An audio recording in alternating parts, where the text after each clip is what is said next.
Le magazine Paris Match a révélé que Laurent Boyer a récemment été placé en garde à vue. Selon leurs informations, à l'issue de son passage, l'animateur a reçu une convocation au tribunal.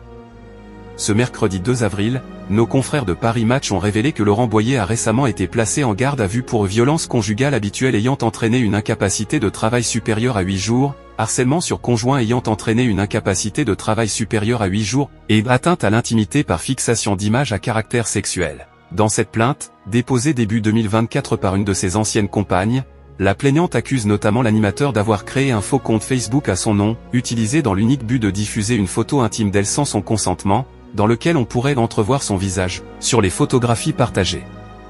À cela, elle a également décrit l'animateur comme étant un compagnon jaloux, pervers et narcissique et a fait part d'actes de violence psychologique et de harcèlement de sa part, datant de 2016 et de 2017. Laurent Boyer accusé, ce que l'on sait sur sa garde à vue. Comme l'a également précisé le magazine, pour ces faits, Laurent Boyer a donc été placé en garde à vue, le vendredi 28 mars, au commissariat du 17e arrondissement de Paris. Face aux gendarmes, l'animateur de 67 ans a d'ailleurs nié les faits qui lui sont reprochés.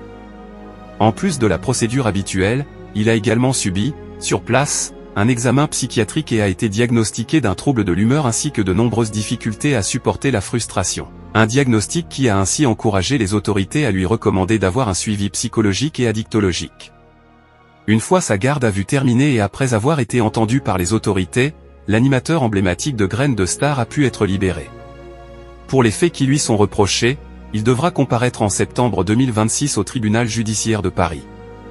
Laurent Boyer accusé, c'est rendez-vous manqué par l'animateur. Lorsque la plainte de son ex-compagne a été révélée, début 2024, Laurent Boyer avait déjà nié les faits qui lui sont reprochés, expliquant que son numéro de téléphone avait été utilisé à son insu.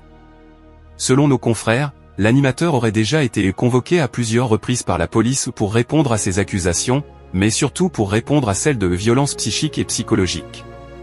Mais il ne se serait jamais présenté à ces rendez-vous, obligeant ainsi la justice à lui adresser un ordre à comparaître délivré par le parquet de Paris. Merci de nous avoir suivis. Si vous n'êtes pas encore abonné, veuillez vous abonner et activer la cloche des notifications pour ne rien rater.